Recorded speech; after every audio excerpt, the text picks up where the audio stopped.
Hello everyone, स्वागत है आप सभी का अपनी इस यूट्यूब के क्लास में। तो आज के वीडियो में हम लोग करेंगे exercise 3.1 pair of a linear equation का। तो अगर आपने पहले वीडियो नहीं देखी तो प्लीज़ जाके उन वीडियो को देख लेंगे, क्योंकि वहाँ पे आपको बेसिक इन्फॉर्मेशन दी गई है, वहाँ पे आपको कॉन्सेप्ट बताए गए हैं और वहाँ पे आपको pair of a linear equation को सॉल्व करने की टेक्निक मेथड बताई गई है। और इस वीडियो से हम लोग स्टार्ट करते हैं स्टार्ट करते हैं। शायद ये वीडियो नंबर 6 या 7 है। तो हम लोग इस वीडियो से स्टार्ट करते हैं एक्सरसाइज को करना। तो चलिए स्टार्ट करते हैं, बिना टाइम वेस्ट किए अपने पहले क्वेश्चन पे आते हैं। और हम लोग ये भी साथ में समझेंगे कि क्वेश्चन को समझना कैसे है। तो पहला क्वेश्चन क्या है? Aftab tales his daughter. Aftab जो है वो अपनी डॉटर से कहता है, आफ्ताब जो है अपनी बेटी से कहता है 7 ईयर अगो, 7 साल पहले। 7 ईयर एगो आफ्ताब अपनी डॉटर से कहता है 7 साल पहले I was 7 times as old as you. वो कहता है 7 साल पहले। देखिए, Aftab tell his daughter 7 year ago I was 7 time, मैं 7 times as old as you. 7 साल पहले मैं तुमसे 7 गुना बड़ा था। 7 साल पहले मैं तुमसे 7 गुना बड़ा था। Also 3 year from now. अब आल्सो ये भी कहता है कि 3 ईयर फ्रॉम नाउ, यानी अब से 3 साल बाद मैं तुमसे 3 गुना बड़ा हो जाऊंगा। मैं तुमसे 3 गुना बड़ा हो जाऊंगा। I shall be 3 times as old as you will be. समझ में आया? तो represent this situation algebraically and graphically. तो इस सिचुएशन को अल्जेब्रिकली यानी इक्वेशन बना के और ग्राफ बना के रिप्रेजेंट करना है। तो आते हम लोग, देखिए, जब एज वाला क्वेश्चन रहे, एज टाइप का क्वेश्चन रहे, तो सबसे पहले हमको प्रेजेंट एज को कंसीडर करना है। तो हम लोग वही करते हैं, आफ्ताब का प्रेजेंट एज x मानते हैं और उसकी डॉटर का प्रेजेंट एज y मानते हैं। Let x and y be the present age of Aftab and his daughter clear. तो हम लोग ये मानते हैं कि x और y be the present age of Aftab and his daughter. ये हो गया, समझ में आया? तो पहले प्रेजेंटेज मान ले। अब देखिए, बोलता है 7 साल पहले, यानी कि प्रेजेंट एज से जब हम लोग 7 साल पीछे जाएंगे तो एज में क्या होगा? सब्ट्रैक्ट होगा। अगर ये बात आ जाए, आप लोग अपने से समझिए। अगर आपकी प्रेजेंट एज 15 ईयर है, तो अगर 7 साल पहले की बात होगी, अगर कोई बोलेगा तुम्हारी एज 15 है, अगर 7 साल पहले तुम कितने साल के थे, कितने ईयर के थे, तो 15 में से 7 को माइनस करेंगे तो आ जाएगा 8। समझ में आया? अगर आपकी एज 15 है तो 7 साल पहले यानी पास्ट में जब जाएंगे, 7 ईयर पास्ट में जब जाएंगे, तो 15 में 7 को सब्ट्रैक्ट करना है तो कितना आ जाएगा? 8 ईयर। यानी उस टाइम पे आप लोग कितने ईयर के होंगे? 8 ईयर के होंगे। क्लियर? तो अब हम लोग कंसीडर करते हैं कि आफ्ताब और उसकी डॉटर का जो 7 ईयर एगो जो एज था वो कितना होगा ना, उसको समझते हैं। यहाँ पे लिखेंगे 7 ईयर्स अगो, 7 ईयर्स अगो। समझ में आया? तो 7 साल पहले आफ्ताब और उसकी डॉटर का एज जो होगा वो क्या हो जाएगा? आफ्ताब का तो x-7 और उसकी डॉटर का कितना हो जाएगा? y-7। 7 year ago Aftab and his daughter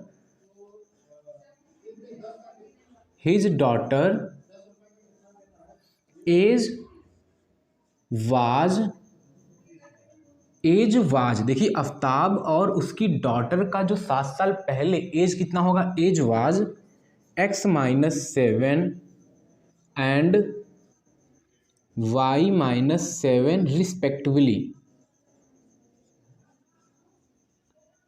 respectively. समझ में आया?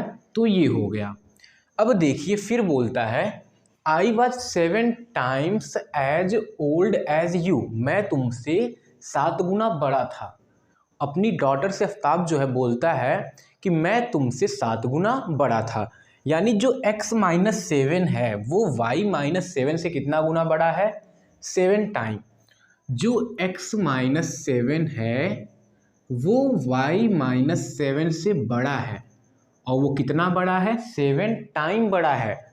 तो दोनों इक्वल कब होंगे, जब उसकी डॉटर के एज में हम लोग क्या कर देंगे, 7 का मल्टीप्लाई। चलिए एक बात की थोड़ा समझिए आप लोग, जैसे आपकी एज समझ लीजिए 20 ईयर है, समझ लीजिए कि 20 ईयर है। अगर आपके घर में कोई छोटा बच्चा है जिसकी एज 5 ईयर है, जिसकी एज क्या है 5 ईयर, बस कंसीडर करिए आपकी एज 20 ईयर है, छोटे बच्चे की एज कितनी है, 5 ईयर्स है। तो आप उस बच्चे से कितने गुने बड़े हैं, हाँ 4 गुने बड़े हैं। कितने गुने बड़े हैं, 4 टाइम्स बड़े हैं। उस बच्चे की एज से आप 4 टाइम्स क्या हैं, बड़े हैं। तो अगर दोनों का एज इक्वल करना होगा तो छोटे बच्चे के एज में 4 का हम लोग क्या कर देंगे, मल्टीप्लाई। 5 था, 4 5 जा 20 उसका, आप तो 20 के हैं, तो दोनों क्या हो गए, आपस में इक्वल हो गए। तो ऐसे यहाँ पर भी कि x-7 जो है y-7 से 7 टाइम बड़ा है, तो दोनों इक्वल तभी होंगे, दोनों इक्वल तभी होंगे अकॉर्डिंग टू क्वेश्चन। क्या करते हैं, x-7 जो है वो y-7 के इक्वल तभी होगा जब y-7 में हम लोग क्या करेंगे, 7 का मल्टीप्लाई करेंगे। क्लियर। अब इसको सिंप्लीफाई करते हैं तो x-7 equal to 7y multiply करने पे 7 7 जा 49। क्लियर है। अब 7y को इस साइड लाएंगे तो x-7y-7 और प्लस में 49 इक्वल टू 0। तो x-7y और प्लस में 42 इक्वल टू आ गया 0। तो ये हम लोग का बन गया फर्स्ट इक्वेशन। फर्स्ट इक्वेशन हो गया x-7y प्लस 42 इक्वल टू 0। अब हम लोग आते हैं अपने सेकेंड पार्ट पे। इसका सेकेंड पार्ट क्या कहता है, ठीक है। अब इतना तो हो गया। अब इसके बाद है also 3 year from now, also 3 year from now, यानी अब से 3 साल बाद, फ्यूचर की बात हो रही है। अब से 3 साल बाद अगर आपकी एज 15 है तो 3 साल बाद आपकी एज कितनी हो जाएगी, 18। 15 प्लस 3 18 हो जाएगा। तो ऐसे अगर प्रेजेंट एज में आफ्ताब और उसकी डॉटर का जो एज x और y है, तो 3 ईयर फ्रॉम नाउ, अब से 3 साल बाद उनकी एज हो जाएगी x plus 3 and y plus 3। तो आफ्टर 3 ईयर्स हाँ, आफ्ताब and his daughter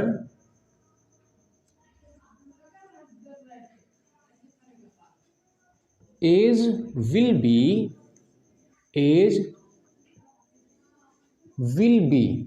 कितना हो जाएगा, x प्लस 3 और एंड y प्लस 3 रिस्पेक्टिवली। समझ में आया। तो ये हो गया कि अब से 3 साल बाद उन दोनों का age x plus 3 y plus 3 हो जाएगा। और उस टाइम पे आफ्ताब बोलता है कि I shall be 3 time as old as you will be. तो आफ्ताब बोलता है कि 3 साल बाद मैं तुमसे 3 गुना हो जाऊंगा, 3 टाइम्स बड़ा हो जाऊंगा। तो आफ्ताब 3 कि हम लोग फ्यूचर में आ गए, तो आफ्ताब जो है इस टाइम पे अपनी डॉटर से 3 टाइम्स बड़ा है। तो दोनों इक्वल कब होंगे, जब उसकी डॉटर के एज में हम लोग 3 का क्या करेंगे, मल्टीप्लाई करेंगे। तो x प्लस 3 इक्वल टू तभी होगा जब y प्लस 3 में हम लोग किसका मल्टीप्लाई करेंगे, 3 का मल्टीप्लाई करेंगे। और ये हो जाएगा 3y प्लस 9 और यहाँ पे x प्लस 3 हो जाएगा। समझ में आया। अब 3y सबको इधर लाते हैं तो x minus 3y plus 3 minus 9 equal to 0। तो x माइनस 3y सब्ट्रैक्ट करेंगे तो माइनस 6 इक्वल टू 0। तो हमारे पास 2 इक्वेशन बन गया। एक बन गया था x minus 7y plus 42 equal to 0, और दूसरा equation x minus 3y minus 6 equal to 0। अब इन्हीं दोनों इक्वेशन को क्या करना है, इन्हीं दोनों इक्वेशन को इन्हीं दोनों का हमको बनाना है ग्राफ। समझ में आया, इन्हीं दोनों इक्वेशन का बनाना है ग्राफ।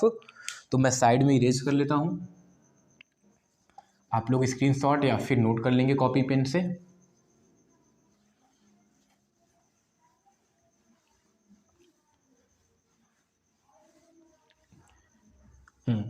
चलिए देखिए, अलजेब्रिकली तो ये दोनों रिप्रेजेंट हो चुके हैं। पहला जो बोला अलजेब्रिकली ये दोनों सिचुएशन को रिप्रेजेंट हम लोग कर चुके हैं। अब ग्राफिकली रिप्रेजेंट करना है, तो ग्राफिकली के लिए हमको ग्राफ बनाना होगा, और ग्राफ के लिए हमको चाहिए टेबल।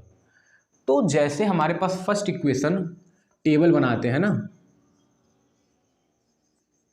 टेबल फॉर इक्वेशन कौन सा, इक्वेशन 1 के लिए हम लोग टेबल बनाएंगे तो इस तरीके से हो जाएगा। यहाँ पे x और यहाँ पे y और दो वैल्यू को निकाल लेते हैं। अब देखिए इसमें जब x की वैल्यू 0 होगी तब y की वैल्यू क्या होगी। जब x की जगह पे 0 रखेंगे तो 0 माइनस 7y और 42 को उस साइड लेके जाएंगे तो -42। अब ये -7y equal to -42, minus minus cancel, तो y इक्वल टू 42 अपॉन में 7, तो ये आ जाएगा 6। कितना आ जाएगा 6, यानी x की वैल्यू 0 लेने पे y की वैल्यू कितना आता है 6 आता है। समझ में आया, x की वैल्यू 0 लेने पे y की वैल्यू 6 आता है। अब एक वैल्यू और अपने से ले लेते हैं। अगर x की वैल्यू समझ लीजिए 1 2 कुछ भी ले सकते हैं, लेकिन हम यहाँ पे 7y है, तो ऐसा करते हैं कि 7 का मल्टीपल जो रिजल्ट आए उस साइड में वो 7 का मल्टीपल रहे तो ईजिली डिवाइड हो जाएगा। तो हम लोग x की वैल्यू अपने से चलिए 14 ले लेते हैं। कितना ले लें 14 ले लेते हैं, या फिर -7 ले लेते हैं। कितना लेते हैं -7। x की वैल्यू हम लोग जब -7 लेंगे तो यहाँ पे आएगा -7 -7y और प्लस में 42 इक्वल टू 0। इन दोनों को सॉल्व करेंगे तो ये आ जाएगा 35, -7y और प्लस 35 इक्वल टू 0। 35 को इस साइड लाएंगे तो -7y इक्वल टू -35, तो 7 5 जा y इक्वल टू कितना आ जाएगा 5। तो y इक्वल टू कितना आ जाएगा 5, यानी x की वैल्यू अगर -7 लेते हैं तो y की वैल्यू कितनी आती है 5 आती है। समझ में आया। अब ये तो था टेबल फर्स्ट इक्वेशन के लिए। अब हमको सेकंड इक्वेशन के लिए भी टेबल बनाना है, तो हम लोग सेकंड इक्वेशन के लिए टेबल बनाते हैं। फॉर इक्वेशन 2 के लिए हम लोग टेबल बनाते हैं। तो इक्वेशन 2 के लिए जो टेबल होगा वो इस तरीके से होगा, x y दो वैल्यू यहाँ पर भी। अगर x की वैल्यू 0 लेते हैं,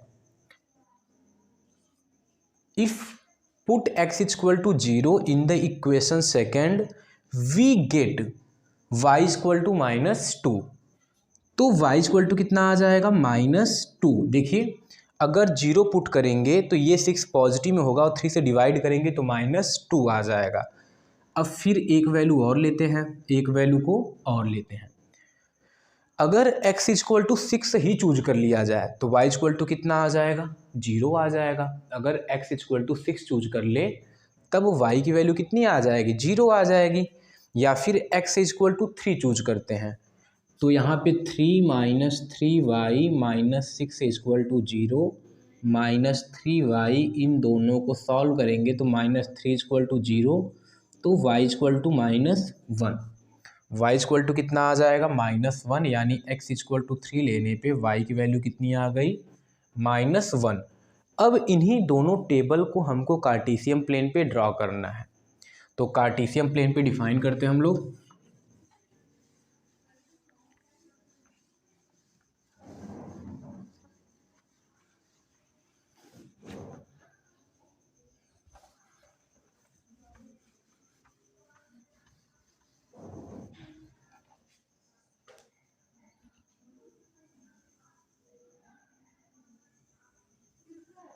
चलिए, हॉरिजॉन्टल पे x इधर नेगेटिव x इधर पॉजिटिव x, ये y हो गया और ये हो गया नेगेटिव y। तो 1 2 3 4 5 6 7 8 9 10 ड्रॉ कर लिए इस साइड में। 1 2 3 4 5 6 9 10 ऊपर की तरफ, और ऐसे हम लोग नीचे भी ड्रॉ कर लेते हैं। 1 2 3 4 5 6 7 8 9 और 1 2 4 5 6 7 8 9 10 माइनस की तरफ हो गया। तो आप लोग नंबरिंग कर लेंगे। तो हम लोग प्लॉटिंग करते हैं। तो अगर x की वैल्यू 0 तो y equal to 6, x equal to 0 और y इक्वल टू 6 होगा y एक्सिस पे। तो 1 2 3 4 5 6, तो ये जो पॉइंट होगा वो हो जाएगा 0,6 हो जाएगा।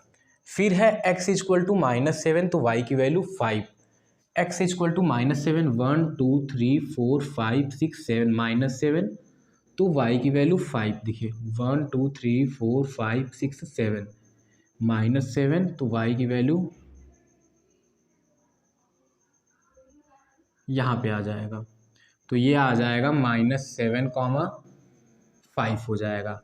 अब इन्हीं दोनों पॉइंट को मीट करते हैं। इन्हीं दोनों पॉइंट को क्या करते हैं, मीट करते हैं। तो इक्वेशन जो लाइन जाएगा वो इस तरीके से जाएगा। जो लाइन जाएगा इस तरीके से, थोड़ा टेढ़ा हो गया है बोर्ड पे, तो आप लोग स्केल से बनाएंगे तो एकदम सीधी लाइन बनाएंगे। तो इसका जो इक्वेशन था ये क्या था, x - 7y प्लस में 42 इक्वल टू 0, ये हो गया। अब सेकेंड का ड्रॉ करते हैं। x की वैल्यू 0, y की वैल्यू -2, तो ये हो गया 0, -2, और फिर क्या है, x की वैल्यू 3, y की वैल्यू -1, x की वैल्यू 3 और y की वैल्यू -1। तो इन्हीं दोनों पॉइंट को मैच कर देना है। इन्हीं दोनों पॉइंट को मैच कर देना है। तो जो हमारा लाइन जा रहा है कौन सा इक्वेशन है, x - 3y और +6 इक्वल टू क्या था, 0। तो ये हो गया -6 था, -6 इक्वल टू 0 था। x - 3y -6 equal to 0। तो ये दोनों जो लाइन ड्रॉ किए गए हैं, यही हमारा क्या है, graphically representation of A situation. Situation का ग्राफिकली रिप्रेजेंटेशन है। समझ में आया। तो ये था इसका ग्राफिकली रिप्रेजेंटेशन। हमने अलजेब्रिकली किया, ग्राफिकली किया। अब देखिए जो अलजेब्रिकली हम लोग का जो इक्वेशन आया था, अगर आपने पहले वीडियो देखा होगा तो उसी इक्वेशन को किसी भी मेथड से, elimination method, substitution method, cross multiplication method के थ्रू हम लोग सॉल्व करके x और y की एग्जैक्ट वैल्यू को निकाल सकते हैं। ग्राफिकली भी निकाल सकते हैं, लेकिन ग्राफ थोड़ा बड़ा बनेगा तो और आगे जाके मिलेगा। समझ में आया। तो ये रहा पहला क्वेश्चन। अब हम लोग करते हैं क्वेश्चन नंबर 2। एक क्रिकेट टीम के जो कोच हैं वो खरीदते हैं 3 बैट एंड 6 बॉल फॉर 3900। जो कोई कोच है क्रिकेट टीम का, वो 3 बैट खरीदता है और 6 बॉल खरीदता है, और वो कितने का खरीदता है, 3900 का। तो बॉल का प्राइस अलग होगा, बैट का प्राइस अलग होगा। तो हम लोग करते क्या है, let x and y be the price, या वाई बी द कॉस्ट बोलिए, y be the price of bat. पहले बैट है तो बैट एंड बॉल रिस्पेक्टिवली।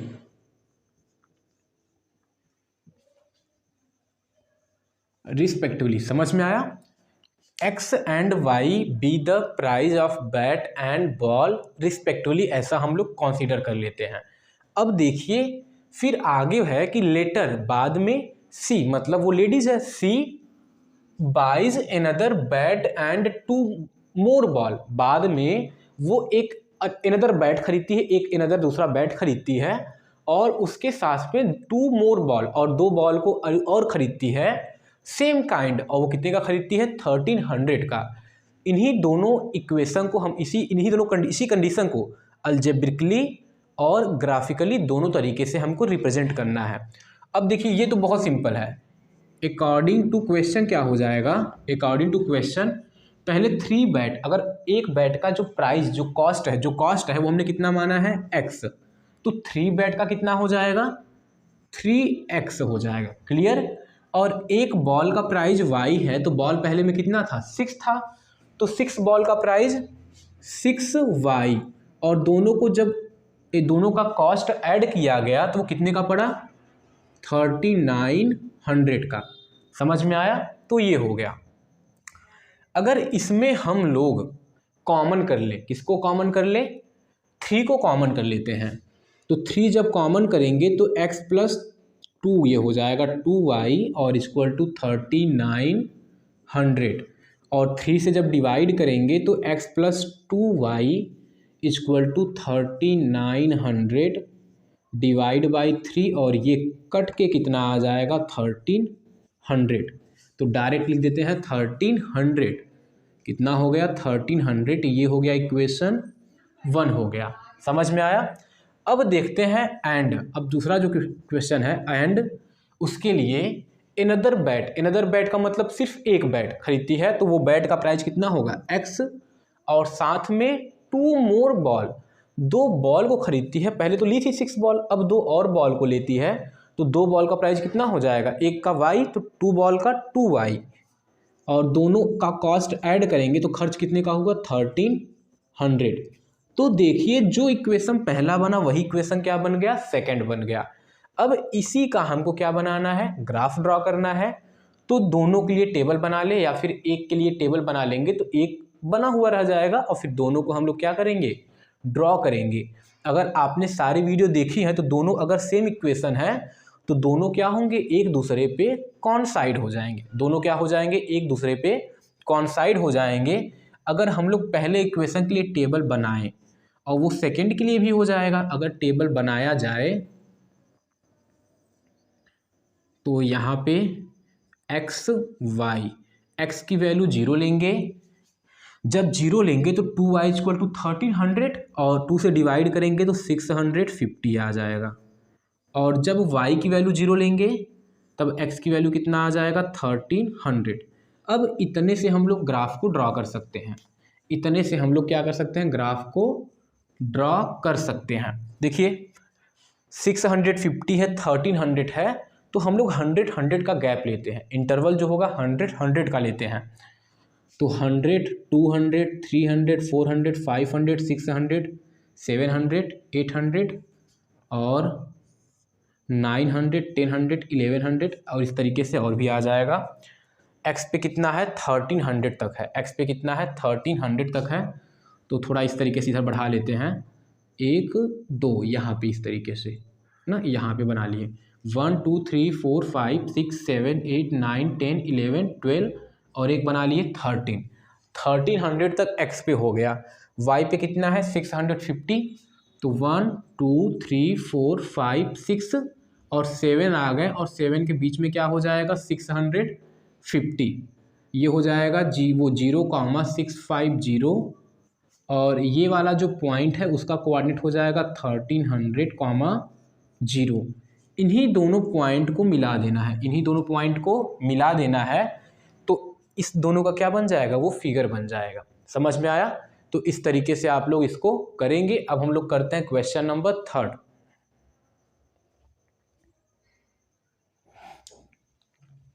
दिया क्या है, the cost of 2 kg apples, 2 kg सेब और 1 kg ग्रेप्स का जो कॉस्ट होता है वो कितना आता है 160 रुपीज़। यानी आप दुकान पे गए 2 kg एप्पल लिए और 1 kg ग्रेप्स लिए, तो टोटल जो आपको अमाउंट देना पड़ा वो कितना देना पड़ा 160। फिर आगे क्या है, आफ्टर ए मंथ, 1 महीने बाद फिर जाते हो तो the cost of A 4 kg Apple, 4 kg Apple का कॉस्ट और 2 kg ग्रेप्स के लिए आपको कितने देने पड़ते हैं 300 देने पड़ते हैं। तो इसी सिचुएशन को हमको ग्राफिकली एंड अलजेब्रिकली क्या करना है, रिप्रेजेंट करना है। तो कुछ नहीं, सिंपल है, एक्स मान लीजिए कॉस्ट ऑफ ए एप्पल है and y be the price of a grapes है। इस तरीके से लेट x and y be the price of apple and grapes respectively। समझ में आ गया? ये आ गया let x and y be the price of apple and grapes respectively. तो जैसा क्वेश्चन बोला है अकॉर्डिंग टू क्वेश्चन क्या करते हैं, पहले जाता है तो 1 kg क्या लेता है 2 kg एप्पल, तो 2 kg का प्राइस हो जाएगा 2x प्लस 1 kg ग्रेप्स, तो 1 इंटू वाई इक्वल टू कितना खर्च किया 160। ये हो गया पहला इक्वेशन, 1 नहीं भी लिखेंगे तो कोई दिक्कत नहीं। अब दूसरा इक्वेशन क्या है, द 4 kg एप्पल, तो 4 kg का price 4x plus 2 kg grapes का 2y इक्वल टू आ गया 300। अब ये बन गया हम लोग का ये जो इक्वेशन लिखें ये है अलजेब्रिकली। अब इसी का हमको बनाना है ग्राफ, इसी का क्या बनाना है ग्राफ ड्रॉ करना है। तो ग्राफ के लिए मैं आप पे छोड़ता हूँ, पहले इन दोनों का क्या बनाना होगा टेबल, और टेबल बना के आप लोग ग्राफ को ड्रॉ करेंगे तो वो जो ग्राफ बनेगा वो बनेगा पैरेलल। ग्राफ क्या बनेगा पैरेलल बनेगा, जो आपका ग्राफ होगा वो बनेगा पैरेलल। इसका मतलब दोनों का कोई कॉमन सॉल्यूशन नहीं है। समझ में आया? तो इस तरीके से आपका क्वेश्चन ग्राफ जो है इस तरीके से ग्राफ बनेगा पैरेलल लाइन में। तो एक क्वेश्चन जो थर्ड क्वेश्चन था, थर्ड 3.1 का लास्ट क्वेश्चन थर्ड, मैं आपके ऊपर छोड़ रहा हूँ कि क्वेश्चन बना दिया हूँ, आपको ग्राफ ड्रॉ करना होगा। अगर आपने पहला सेकंड वीडियो ग्राफिकल वाला अगर आपने वीडियो नहीं देखा है तो प्लीज़ जाके उस वीडियो को देख लीजिए, तब आपको ग्राफ बनाने में कोई प्रॉब्लम नहीं होगी। समझ में आया? तो आप जाके उस वीडियो को देख लेंगे, मैं डिस्क्रिप्शन बॉक्स में लिंक डाल दूंगा, आप लोग वहाँ से भी जाके देख सकते हैं या फिर जाके चैनल पे प्लेलिस्ट में आप लोग देख सकते हैं। चलिए मिलते हैं आपसे अगले वीडियो में 3.2 के साथ में, एक्सरसाइज 3.2 के साथ में। तब तक के लिए जय हिंद जय भारत।